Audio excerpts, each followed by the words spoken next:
came out here to dig my bees out of the snow. And you can see they're getting out on their own. Let's give them a little help, shall we? So, you know, this is exactly why I came out today. We had a lot of snow and buried hives in the snow, no big deal, but if the temperature goes up and they want to get out for cleansing flights, then it's a big deal. And they can't get out and they poop all over the place. So now they're trying to do exactly what I suspected. So here's a funny thing.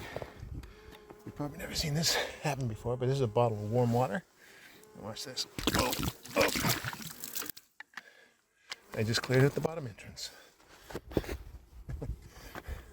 There's the bee. And they're buzzing. But they're good. A few got out, a few died. Yeah. These ones, this one seems fine. I'll clear a bit of snow anyway in case we get more snow. But this one's higher off the ground. This here is, that's the entrance. What the hell happened there? The entrance stick got knocked off somehow. That's not good. That's definitely big enough for a mouse or a shrew to get in. Let's see here. Okay. I don't see any shrew poop. Now, put this way so that if any mice or shrew poop or desiccated bees from shrews eating them fall to the bottom, at least I'll be able to see it. Or hopefully, maybe. You never know. Now, of course, this won't close because it's full of snow. This is lovely. I'm making things worse. Close it up. Close enough. Okay, so I don't know how that stick got undone, but it did. This stick here, see, this is a, see, that's an opening. And it must have got banked off somehow. Don't know how. And then mice and shrews get in, and that's the end of it. If there's a mouse or a shrew in there now, there's nothing they can do about it. Huh. I didn't expect that. Yeah, look at that. There's a bee flying.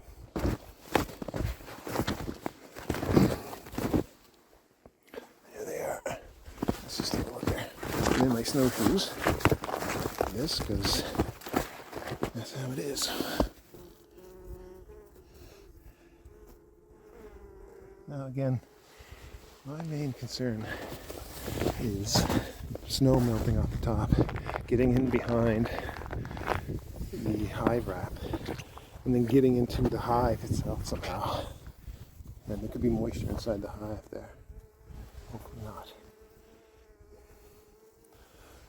Anyway, that's it. And this warm water did the job. It just melted some of the snow and any ice that was around the bottom entrance.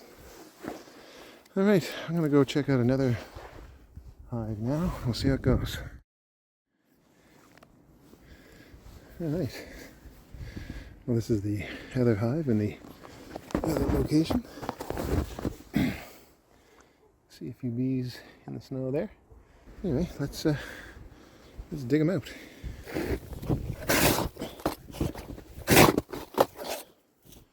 Oh boy, a bunch of big bees in the snow down here up front. Can't see it.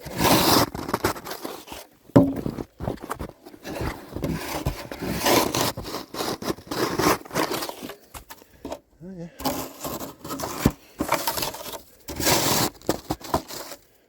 I always get slightly alarming when you see dead bees in front of the hive, but it's normal. Oh yeah. Nothing too alarming.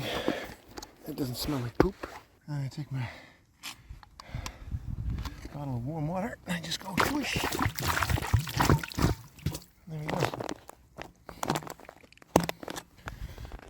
And then I use my fingers and I clean out some dead bees. There we go. And once some of the snow melts, I'll pull out that mouse guard and just clean out some dead bees that might have been clogging it up a bit. This is when I need a nail or tweezers or something just to pull out a few dead bees. I've got their attention, so let's get out of here. Yeah, you can hear them buzzing now.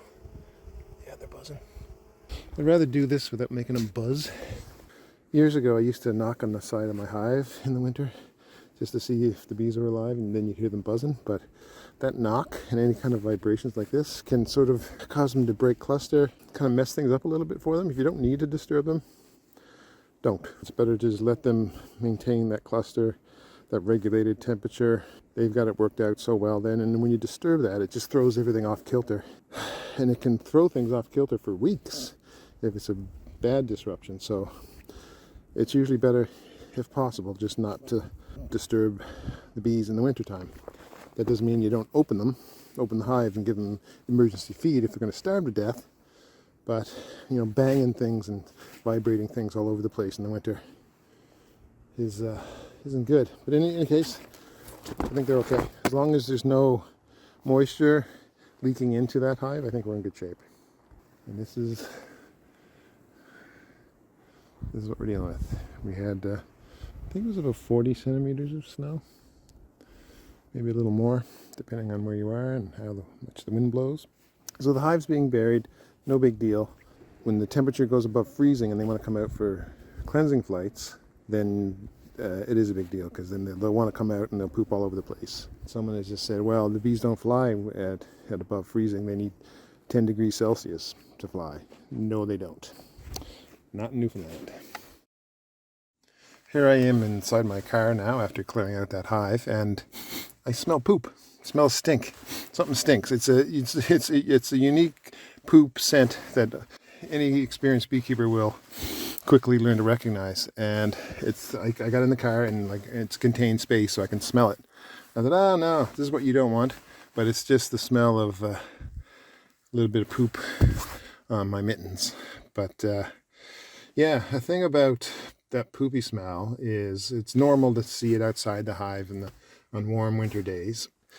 When you're really concerned about it, at least when I'm really concerned about it, and it's safe to do this, I'll crack open the top of the hive and just take a whiff, just take a smell it. And if the inside of the hive smells like poop too, then I know, I'm like, okay, something might be going on here. There might be dysentery or nosema, things that make the bees sick and stressed or whatever. But that's, as long as the inside of the hive doesn't smell like poop, you're usually in pretty good shape. Or at least, you know, you can eliminate certain things anyway. Anyway, I'm hoping for the best. We'll see what happens, you know, in the spring, I guess. Today's video was brought to you by the letter P.